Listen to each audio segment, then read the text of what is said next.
గోదాదేవి ఆశీస్సులతో అందరికీ ధనుర్మాస శుభాకాంక్షలు. ఈరోజు పాసురం 1.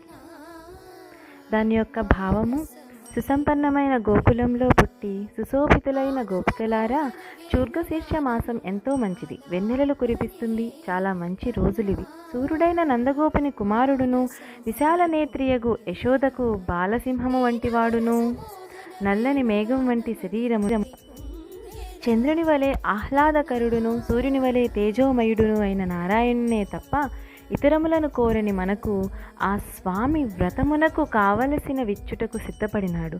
కావున మీరందరూ ఈ వ్రతములో ప్రవేశించి లోకము ప్రకాశించున్నట్లుగా దానికి అందమైన మార్గలి స్నానము చేయు కోరిక గల వారందరూ ఆలసించక శీఘ్రముగా రండని శ్రీ గోదాదేవి గొల్లకన్యలందరూ ఆహ్వానించారు.